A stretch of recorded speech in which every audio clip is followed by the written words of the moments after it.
ये चौथा tutorial video है BPSC computer science TRE examination के लिए। इससे पहले 3 ट्यूटोरियल वीडियो आ चुका है, आप लोग जाइए उन वीडियोस को देखिए, उसके बाद यहाँ पर आइए। पर आज का ट्यूटोरियल वीडियो ख़ास है, उसके पीछे का वजह ये है कि आज की इस ट्यूटोरियल वीडियो से डेफिनेटली एक क्वेश्चन तो आने वाला है आपके एग्जामिनेशन में, क्योंकि हर एक कोई भी आप एग्जामिनेशन देख लें कंप्यूटर साइंस का, वहाँ पर एक सवाल तो आता ही आता है कि आपको एक इमेज दे दिया जाएगा, एक ट्री का इमेज दे दिया जाएगा और उससे पूछा जाएगा कि इन ऑर्डर में, पोस्ट ऑर्डर में, प्री ऑर्डर में आप सीरीज़ बनाइए। इसकी 4 ऑप्शन दिया जाएगा, उसमें से कोई एक सही होगा। ये तो हर जगह आता है, आप कोई भी एग्जामिनेशन देख लें, केवीएस का देख लें, पीछे जो राजस्थान का एग्जामिनेशन हुआ था उसका देख लें, या किसी भी स्टेट का कंप्यूटर साइंस का एग्जामिनेशन देख लें, वहाँ पर ये वाला सवाल होता है। तो आज की इस वीडियो में ये चीज़ भी इंक्लूडेड है, इसलिए इस वीडियो को आखिर तक देखिए। चैनल को सब्सक्राइब नहीं किया तो सब्सक्राइब कीजिए और बेल आइकन को दबाइए। बेल आइकन को दबाना बहुत ज़्यादा ज़रूरी है, तभी आपको नोटिफिकेशन वक्त पे मिलेगा। और वीडियो को लाइक ज़रूर कर दीजिए, शेयर ज़रूर कर दीजिए। अब आते हैं अपने मेन कंटेंट पे, शुरू करते हैं। जो डेटा स्ट्रक्चर जो अरे से इस वीडियो के अंदर, पहले मैं सोच रहा था कि आज कुछ एल्गोरिदम का करते हैं, जो पीछे बाइनरी सर्चिंग का या जितने भी और तरह के सॉर्टिंग के तरह के एल्गोरिदम उधर चलते हैं, लेकिन ये चूंकि थोड़ा आसान है और इसके पहले कुछ ट्यूटोरियल, खास करके दूसरे और तीसरे ट्यूटोरियल में कई लोगों ने कंप्लेन किया कि मामला थोड़ा कॉम्प्लिकेटेड हो रहा है, इसलिए आज मैंने थोड़ा आसान वाला डाला है। और यकीन मानिए कि in order, post order, pre order बनाना भी आसान ही है। इस वीडियो को आखिर तक देखिए, आपको सारी चीज़ें समझ में आ जाएंगी। तो ज़्यादातर पार्ट जो है आज का वो थ्योरेटिकल पार्ट ही है। तो शुरू करते हैं अरे से। अरे एक डेटा स्ट्रक्चर का टाइप है। यहाँ पर जो डेफिनेशन लिखा हुआ है पहले मैं अंग्रेजी में पढ़ देता हूँ, उसके बाद फिर हिंदी में बोलूँगा। An array is a collection of items of the same variable type that are sorted at contiguous memory locations. जो वर्ड आए ना कॉन्टिग्यूअस, इसको याद रखिएगा, इसको मैं एक्सप्लेन करूँगा आगे। It is one of the most popular and simple data structures and is often use to implement other data structures. Same variable type array का सबसे बड़ा, अगर इंटीजर है तो सब इंटीजर ही रहेगा, कैरेक्टर है तो सब कैरेक्टर ही रहेगा। अरे में जो वेरिएबल टाइप होता है वो सेम रहता है। दूसरा, कॉन्टिग्यूअस मेमोरी का ये मतलब है कि एडजेसेंट रहेगा, पास पास रहेगा। मेमोरी के अंदर सेल होता है, वो ऐसा नहीं कि एक इधर सेव है दूसरा कहीं और सेव है। जब हम अरे में सेव करते हैं तो उसकी जो मेमोरी एलोकेशन सेल होती है वो पास पास होती है। तो यही बात यहाँ पर कॉन्टिग्यूअस से है। कॉन्टिग्यूअस का मतलब यही है। अब पास पास सेल होने से कुछ फ़ायदा भी है और कुछ नुकसान भी है। वो क्या है वो आगे समझ में आएगा आपको। आगे इसमें it is one of the most popular and simple data structures. सबसे सिंपल यही है, जितना भी डेटा स्ट्रक्चर का टाइप है उसमें सबसे सिंपल यही है। और and is often use to implement other data structures. Contiguous means adjacent, ये बात मैंने बोल ही दिया। अरे इंडेक्स स्टार्ट्स विद 0। तो सभी डेटा स्ट्रक्चर का यही है कि जो इंडेक्सिंग है वो 0 से शुरू होती है और उसको बढ़ती रहती है। और यहाँ पर देखिए कि इमेज दिया हुआ है मैंने। इसमें देखिए जो पहला अरे है उसका, पहला अरे का जो सेल है 0, फिर 1, फिर 2, 3, और सभी सेल में अलग अलग वैल्यू 2, 4, 10, 5। तो अरे का एलिमेंट, अरे का इंडेक्स और ये सब कुछ मिलकर क्या बनता है, अरे। इस इमेज को ध्यान से देखिए, आपको चीज़ समझ में आ जाएगी। डिक्लेरेशन ऑफ अरे कैसे होता है? डिक्लेरेशन ऑफ अरे या कोई भी डेटा स्ट्रक्चर वो प्रोग्रामिंग लैंग्वेज पर डिपेंड करता है। C++ में किसी और तरीके से होगा, पाइथन में किसी और तरीके से होगा। यहाँ पर जो लिखा हुआ है ये C++ वाला है। बाकी जब C++ का प्रोग्राम करेंगे तो कैसे इसको डिफ़ाइन करते हैं, कैसे इस पर तरह तरह के ऑपरेशन परफॉर्म करते हैं, वो भी मैं बताऊँगा आपको। लेकिन यहाँ पर जो डिक्लेरेशन का टाइप देख रहे हैं, इंटीजर, पहले टाइप लिखा कि अरे है किस टाइप का, वेरिएबल टाइप, इंटीजर int लिखा, फिर अरे। अरे को आप कुछ भी लिख सकते हैं, ज़रूरी नहीं कि आप अरे को अरे ही लिखें। आप अपना नाम भी लिख करके बड़ी ब्रैकेट में कुछ डाल देंगे 10, 9, 4, 5, तो वो डिक्लेयर हो जाएगा। तो 10 जो लिखा हुआ है उसका मतलब कि 10 अलग अलग वैल्यूज़ हैं 10 सेल्स के अंदर। तो एलिमेंट्स आपके स्क्रीन पे देखिए, उसको काउंट कीजिए, वो 10 ही होगा। तो अरे का डिक्लेरेशन किसी भी प्रोग्राम में इस तरह से होता है। आप में ज़्यादातर लोग इस बारे में ऑलरेडी जानते होंगे। स्टैटिक एंड डायनामिक अरे। अरे का भी कई सारा टाइप होता है। एक क्लासिफिकेशन तो ये हो सकती है कि डायनामिक और स्टैटिक अरे। एक क्लासिफिकेशन ये हो सकती है कि सिंगल डायमेंशनल या मल्टी डायमेंशनल अरे।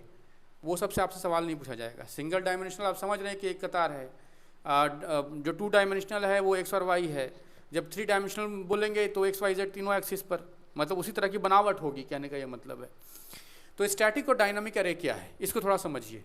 स्टैटिक अरे क्या होता है कि memory allocation eight compile time. जब कोई भी प्रोग्राम रन होता है पहले प्रोग्राम की कंपाइलिंग होती है, फिर उसको रन करवाया जाता है। तो कंपाइल पहले होता है, रन बाद में होता है।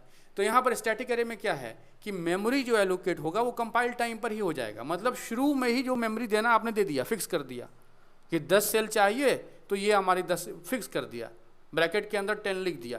Creates an array size of 10, it means we can insert only 10 elements, we can not add 11th element as the size of array is fixed. Static में यही मामला है कि वो पहले से आप उसका साइज डिक्लेयर कर देते हैं, उसको बाद में चेंज नहीं कर सकते। जो कंपाइल टाइम है उसी टाइम पर आप उसको वैल्यू दे देते हैं। तो साइज फिक्स होना मतलब स्टैटिक अरे। अब इसका ठीक उल्टा होगा, मतलब कि साइज का फिक्स नहीं होना वो डायनामिक अरे हो जाएगा। मतलब रन टाइम पर मेमोरी एलोकेट करेगा, कंपाइल टाइम पे नहीं। इस टर्म को याद रखिएगा, स्टैटिक अरे और डायनामिक अरे में यही फर्क है कि एक कंपाइल टाइम पे मेमोरी एलोकेट कर रहा है और एक रन टाइम पे कर रहा है। और डायनामिक अरे में एक और है कि एस्टेरिस्क यूज़ किया जाता है। ये जो स्टार आपके सबसे नीचे देखिए INT, उसके बाद स्टार का साइन, स्टार मतलब एस्टेरिस्क, तो स्टार में बोल रहा हूँ समझने के लिए। तो जब कभी भी डायनामिक कोई भी आप डेटा टाइप डिफाइन करते हैं तो उसी तरह से एस्टेरिस्क लगता है। तो इंटीजर के बाद एक साइन दिया है, उसके बाद फिर अरे को डिक्लेयर किया है। इसको जब C++ में चलेंगे तो आपको और अच्छी तरीके से समझ में आएगा। मैं अपनी तरफ से कोशिश पूरा कर रहा हूँ कि फ़िल्टर कर कर के जो काम की चीज़ें जो आसानी से आपके दिमाग में चली जाएंगी, बस उन्हीं चीज़ों को टच किया जाए, और जो एग्जामिनेशन में पूछा जा सकता है उन्हीं चीज़ों को टच किया जाए। बाकी ये इस बात की कोई गारंटी नहीं है कि आप जो ट्यूटोरियल वीडियो देख रहे हो उसमें से 100 का 100% समझ में आ जाएगा। आप 70 से 80% भी समझ गए तो बहुत बड़ी बात है, और उसका आपको फ़ायदा डेफिनेटली होगा। और मैं गारंटी कर सकता हूँ कि आपने सभी ट्यूटोरियल वीडियो देख लिया तो सवाल आपका छूटने वाला नहीं। उसके आगे देखिए, अरे cash locality system works better than other data structures which makes it fast. जो कैश लोकेलिटी, जो वर्ड आप याद रखिए, क्योंकि जब थ्योरेटिकल क्वेश्चन पूछा जाता है तो इन लफ्ज़ों का, इन वर्ड्स का ही सारा खेल होता है। तो आपसे पूछा जा सकता है कि cash locality works at its best in which type of data structure. वहाँ पर आपको 4 ऑप्शन दिए। तो जो कैश लोकेलिटी जो वर्ड है ये अरे से जुड़ा हुआ है, इस बात को आपको ध्यान में रखना है। Array stores data in contiguous memory location which makes deletion and insertion very difficult to implement. मतलब साथ साथ मेमोरी सेल है तो इंसर्ट करना और डिलीट करना थोड़ा मुश्किल हो जाता है। यही बात मैंने आपको शुरुआत में कहा था कि एडजेसेंट होने की वजह से, कॉन्टिग्यूअस होने की वजह से कुछ फ़ायदा भी है, कुछ नुकसान भी है। This problem is overcome bye implementing linked list. Linked list में क्या होता है, एक में आप किसी भी आप सेल में देखेंगे तो उसमें लिंक्ड लिस्ट में क्या होता है कि जिनको याद होगा लिंक्ड लिस्ट, अगर आगे मैं बताऊंगा लिंक्ड लिस्ट के बारे में आपको, तो उसमें एक में वैल्यू रहता है और दूसरे सेक्शन में अगला जो मेमोरी सेल उसका एड्रेस रहता है।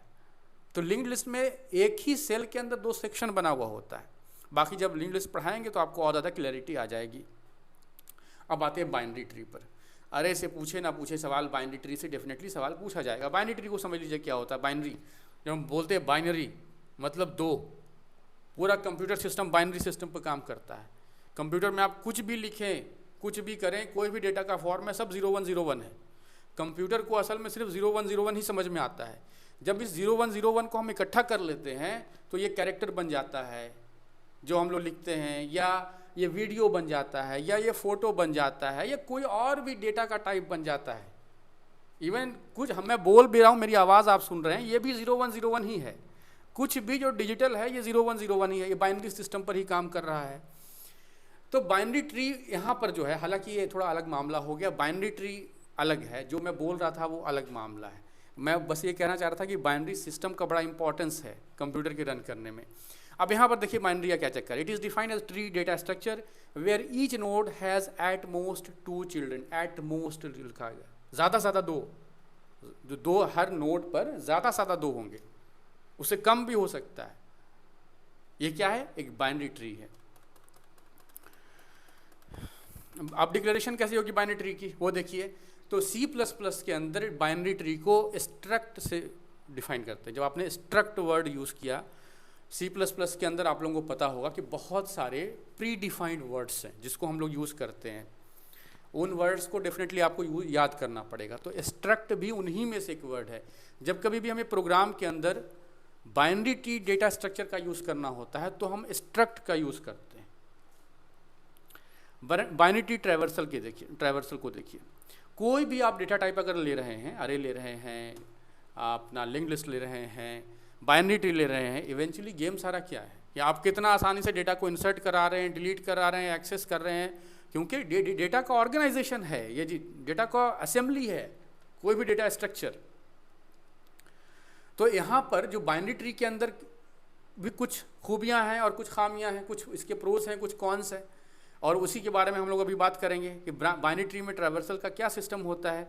तो यहाँ पर देखिए क्या लिखा हुआ है, tree traversal algorithms can be classified broadly into 2 categories. जो ट्री आपने देखा बाइनरी ट्री ऊपर, उसमें जो ट्रैवर्सिंग हो सकती है, मतलब आप जब सर्च करने जाएंगे तो 2 तरीके से हो सकता है, या तो डेप्थ फर्स्ट सर्च जाएगा, DFS जाएगा, या ब्रेथ फर्स्ट सर्च जाएगा, BFS जाएगा। तो DFS और BFS में क्या फ़र्क है, क्या वो समझिए। जब DFS होता है तो उसमें आगे देखिए क्या लिखा हुआ है, DFS is a vertex based technique. Keyword पर ध्यान दीजिए, जिन कीवर्ड्स पर सवाल होते हैं, जैसे पीछे अरे के साथ एक वर्ड था कैश लोकेलिटी, जब भी अरे अपने दिमाग में भर लीजिए, cash locality is associated with अरे डेटा स्ट्रक्चर। तो ये जो वर्टेक्स्ट बेस्ड टेक्निक है ये DFS के साथ एसोसिएटेड है, और जो एज बेस्ड टेक्निक है वो BFS के साथ एसोसिएटेड है। तो आपसे सवाल पूछा जा सकता है कि which of the below traversal system और is associated with edge based technique, edge based searching technique, ऐसा करके आपसे सवाल पूछा जा सकता है। तो इन कीवर्ड्स को आपको याद रखना है। वर्टेक्स बेस्ड टेक्निक हो गया for finding the shortest path. Eventually कोई भी एल्गोरिदम जो काम कर रहा है या कोई भी जो सर्च सिस्टम काम कर रहा है वो क्या क्यों कर रहा है, क्योंकि वो किसी पर्टिकुलर डेटा को ढूंढ रहा है। डेटाबेस के अंदर से कोई पर्टिकुलर डेटा, जो आप शर्त लिखेंगे अपने प्रोग्राम में, जो कंडीशन लगाएंगे, उस कंडीशन पर खरा उतरने के लिए वो ट्रैवर्स करेगा पूरे डेटाबेस के अंदर। अब उसको ट्रैवर्स करवाने के बहुत सारे तरीके हो सकते हैं, और ये DFS BFS वही है, डेप्थ फर्स्ट सर्च और ब्रेथ फर्स्ट सर्च। नाम से ही काफ़ी कुछ क्लियर है, आगे और क्लैरिटी आएगी, लेकिन अभी के लिए वर्टेक्स बेस्ड कौन सा है और एज बेस्ड कौन सा है, इसको आप याद कर लीजिए। इसके अलावा एक और वर्ड को आपको याद करना है कि क्यों यूज़ किया जाता है DFS में, और जो स्टैक है वो यूज़ किया जाता है BFS में।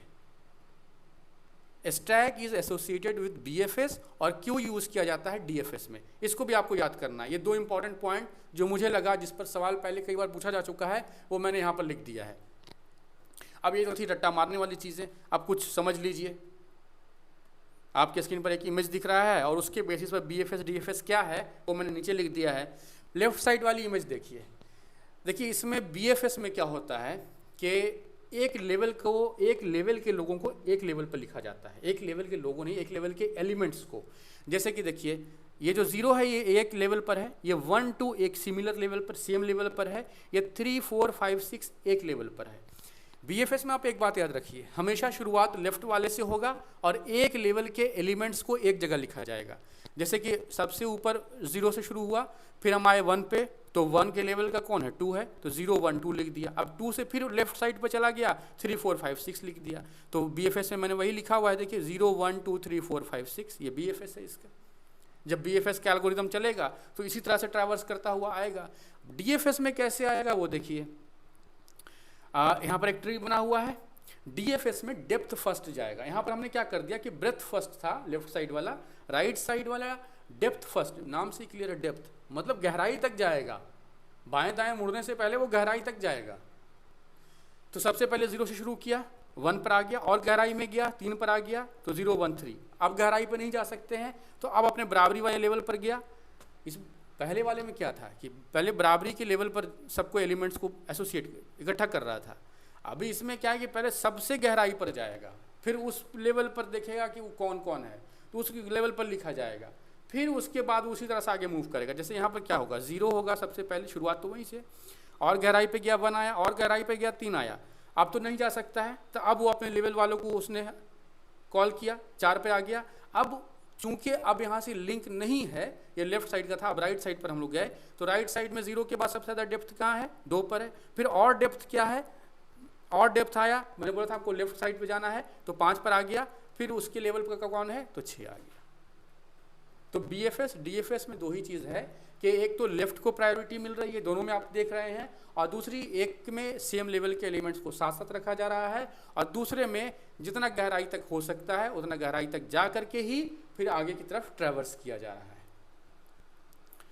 नहीं समझ में आया तो थोड़ा बैक कीजिए और दोबारा देखिए, ये कोई बहुत मुश्किल चीज़ नहीं है जो मैंने बोला है। आगे देखिए, the traversal using depth first algorithm can be further classified in 3 categories. जो DFS है, BFS तो बहुत आसान था, लेकिन DFS को हम लोग फिर से 3 कैटेगरी में बांट सकते हैं। यही 3 कैटेगरी होती है, प्री ऑर्डर, इन ऑर्डर और पोस्ट ऑर्डर, जिसके बारे में आमतौर पर सवाल पूछा जाता है। जो मैंने आपको शुरुआत में कहा कि आपको सवाल पूछे जा सकते हैं DFS से, DFS की सब कैटेगरीज से। तो DFS की पहली सब कैटेगरी है प्री ऑर्डर। प्री ऑर्डर सबसे पहले देखिए ब्रैकेट के अंदर क्या लिखा हुआ, करंट लेफ्ट राइट। करंट को आप रूट लिख लीजिए, आमतौर पर किताबों में रूट ही होता है, तो रूट लेफ्ट राइट। अब इसमें रूट क्या होगा, मैं आपको इमेज दिखाऊंगा तो समझ में आ जाएगा।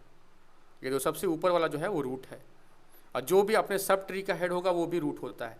अभी मैं इसका एक एग्जांपल बताऊंगा तो आप अच्छे से समझ में आ जाएगा। अभी के लिए बस आप इतना याद कर लीजिए कि प्री ऑर्डर में करंट लेफ्ट राइट या root left right, in order में लेफ्ट से शुरू करेगा और बीच वाले पर जाएगा, मतलब रूट पर जाएगा, फिर राइट पर आएगा, और पोस्ट ऑर्डर में लेफ्ट से शुरू करेगा, राइट पर जाएगा, फिर सेंटर पर जाएगा, मतलब ऊपर की तरफ जो रूट वाला एलिमेंट है उस पर जाएगा। तो ये आपको रट्टा मारना पड़ेगा कि प्री ऑर्डर, पोस्ट ऑर्डर और इन ऑर्डर के बारे में। अब यहाँ पर देखिए थोड़ा थोड़ा और डेफिनेशन लिखा हुआ है। Visit the current node before visiting any nodes inside the left और राइट। इसको आप पढ़ लीजिए, समझ लीजिए। जब मैं आपको एलेबोरेट करूँगा इमेज में तो और अच्छी तरीके से आपको समझ में आ जाएगा। यहाँ पर टेक्स्ट पढ़ने से कन्फ्यूजन बढ़ जाएगा। बस इतना ही आप याद कर लीजिए कि प्री ऑर्डर में root left right, in order में लेफ्ट रूट राइट, और पोस्ट ऑर्डर में लेफ्ट राइट रूट। ये आपको दिमाग में होना चाहिए। अब आते हैं इमेज पर। ये सब चीज़ें हैं ही इमेज से समझने वाली, ऐसे थ्योरी से बोलने में गड़बड़ हो जाएगा। अब मैंने सबसे पहले एक आसान इमेज रख रखा है, इसके बाद एक मुश्किल इमेज भी मैं आपको दिखाऊंगा। तो आसान इमेज में आपको बताना है कि pre order, post order, in order क्या होगा। सबसे पहले प्री ऑर्डर। प्री ऑर्डर में क्या बात हुई थी कि सबसे पहले प्री ऑर्डर है में बात हुई थी कि सबसे पहले रूट रहेगा, फिर उसका लेफ्ट रहेगा, उसके बाद फिर राइट रहेगा। यही बात हुई थी। इन ऑर्डर में क्या हुई थी कि लेफ्ट रहेगा, फिर रूट जाएगा, फिर उसके बाद राइट जाएगा। पोस्ट ऑर्डर में क्या बात हुई थी कि सबसे पहले लेफ्ट, फिर राइट, फिर उसका रूट। तो यही सिस्टम है यहाँ पर। अब जैसे कि मैं आपको इन ऑर्डर बीच वाला मैं बताता हूँ। इन ऑर्डर में देखिए कि मैंने क्या लिखा हुआ, 4 2 5 1 6 3 7। अभी कैसे आ गया 4 2 5 1 6 3 7, उस बात को समझिए। इन ऑर्डर में क्या था, लेफ्ट, रूट, राइट। तो सबसे पहले जो एक्सट्रीम लेफ्ट है, जो सबसे बाईं तरफ है, उस पर चलेंगे। सबसे बाईं तरफ क्या है, 4 है। अब देखिए ये जो 4 है, 4 2 5 एक ट्रायो बनाया हुआ है। तो इस ट्रायो के अंदर पहले अपना दिमाग लगाइए, इधर उधर नहीं जाना है। बाकी जो बड़ा ट्रायो है या उसके राइट वाला जो ट्रायो है उसको बाद में चलते हैं। तो सबसे लेफ्ट में 4 है, और इसका ट्रायो का फैमिली कौन सा है, 4 2 5 वाला। बाकी सबको भूल जाइए, उस पर हाथ आप रख दीजिए। 4 2 5 वाले को बस एक फैमिली है 3 लोगों का, इसको याद रखिए। अब हम इसी के अंदर करेंगे। तो सबसे पहले लेफ्ट वाला आ गया 4, फिर इन ऑर्डर में मैंने आपको इन ऑर्डर में क्या बोला, लेफ्ट रूट राइट। तो 4 2 5 हो गया, लेफ्ट रूट राइट, मतलब इसमें हमारा मामला खत्म हो गया। तो इसका जो कनेक्टिंग डॉट था वो 2 था, 2 एक से कनेक्ट हो रहा था। 4 2 5 हो जाने के बाद अब इस पूरे बड़े इमेज में देखिए, एक 3 लोगों की फैमिली लेफ्ट में, एक 3 लोगों की फैमिली राइट में, और एक कोई है जो सेंटर में। तो अब एक बड़े पर्सपेक्टिव में सोचिए कि ये पूरी एक फैमिली है, उसके लेफ्ट में कोई है, उसके राइट में कोई है, उसके सेंटर में कोई है। तो लेफ्ट वाले का काम तो हमने ख़त्म कर दिया। अब इन ऑर्डर तो यही कहता है ना कि लेफ्ट वाला काम खत्म हो जाए तो सेंटर वाले को लिखना है। तो सेंटर में कौन है, 1 है। तो 4 2 5 जब खत्म किया तो हमने सेंटर वाले बीच एक को लिख दिया। अब एक को लिखने के बाद फिर से हम लोग जो राइट साइड वाली फैमिली थी 3 लोगों की, 3 6 7 उधर चले गए। अब इस फैमिली में हमें देखना है कि सबसे लेफ्ट में कौन है। तो सबसे लेफ्ट में 6 है। तो इसका रूल क्या है इन ऑर्डर का, सबसे बाएं वाला, फिर बीच वाला, फिर दाएं वाला। तो 6 3 7, सिंपल है। सेम यही चीज़ आपको पोस्ट ऑर्डर में और प्री ऑर्डर में भी करना है। जैसे पोस्ट ऑर्डर का मैं बताता हूँ। पोस्ट ऑर्डर में मैंने क्या बोला था कि सबसे पहले बाएं वाला, फिर दाएं वाला, फिर बीच वाला। तो बाएं वाला सबसे कौन है, 4 है। अब इसी फैमिली के अंदर हमें पहले करना है। तो बाएं 4 के दाएं वाला कौन है, 5 है। और उसके बाद फिर उसके बाद क्या होगा, बाएं दाएं बीच वाला। तो 4 5 2। अब ये 2 पर तो हम लोग पहुंच गए। तो अब इसको थोड़ा अपने जो देखने का नज़रिया उसको बदलिए। अब पूरे फैमिली को देखिए, मतलब एक फैमिली बाएं रहती है, एक फैमिली दाएं रहती है, एक बीच में रहती है। अब इस तरह से देखिए तो अब हमारा रूल क्या है कि पहले हम बाएं वाले को करेंगे फिर दाएं वाले को करेंगे। तो एक को भूल जाइए, अब जो बीच में जो रूट नोड है उसको भूल जाइए, क्योंकि बाएं के बाद दाएं की बारी है। तो दाएं में कौन है? ये 6 3 7 वाली फैमिली। अब 6 3 7 वाली फैमिली में भी सबसे पहले बाएं को करेंगे, मतलब 6 को करेंगे, फिर 7 को, फिर बीच वाला 3 को, और सबसे आखिर में किसका नंबर आएगा? जब हम बड़े नज़रिए में देखेंगे, इस 3 लोगों की फैमिली के बाहर सबको देखेंगे, तो जो बीच में रहता है उसकी बारी सबसे आखिर में आती है पोस्ट ऑर्डर में। तो जो बीच में था एक, उसकी बारी आखिर में आ गई।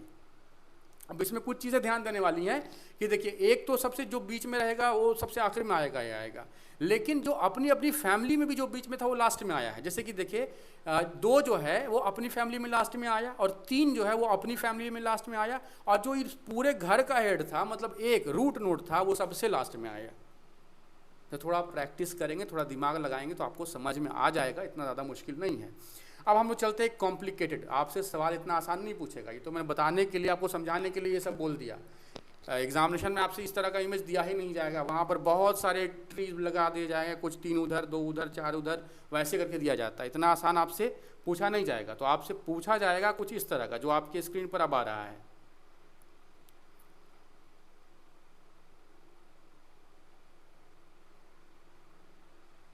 अभी आपके स्क्रीन पर आ गया। ये तो मामला थोड़ा कॉम्प्लिकेटेड है। अब इसमें आपको बताना है कि क्या होगा इन order, post order, pre order, क्योंकि यहाँ पर थोड़ा मुश्किल है इस बात को फाइंड आउट करना। ये पहले वाले जैसा आसान नहीं है। पहले वाले में बहुत आसान था, लेकिन रूल वही लगेगा जो मैंने आपको पहले बताया था। सेम उसी रूल पर यहाँ पर अप्लाई करेंगे। आप लोग एक ऐसा काम कीजिए कि आप लोग पेन पेपर निकालिए और अपनी तरफ से इसको बनाइए और उसको कमेंट में लिखिए। ये बेहद ज़रूरी है कि आप इसको कमेंट में लिखिए, और मैं अपनी तरफ से कोशिश करता हूँ कि इसको एटलीस्ट सारा का सारा तो नहीं, मैं एक कर देता हूँ, बाकी सब कुछ जो 2 बचेगा वो आप करेंगे। तो सबसे पहले इसमें देखिए कि लेफ्ट साइड पे क्या है।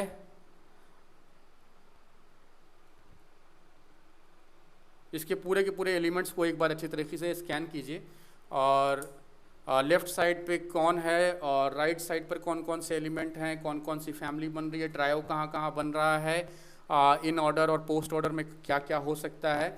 मैं इन ऑर्डर करने की कोशिश करता हूँ, और आप लोग फिर इसका जो बाकी 2 बचेगा उसको करने की कोशिश कीजिएगा।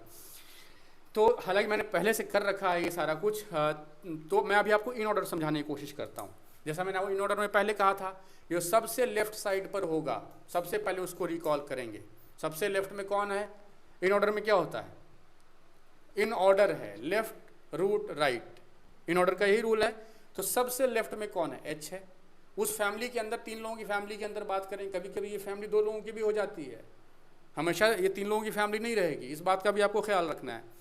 तो एच डी ई, बाएं वाला, बीच वाला, फिर दाएं वाला। अब ये फैमिली का काम खत्म हो गया।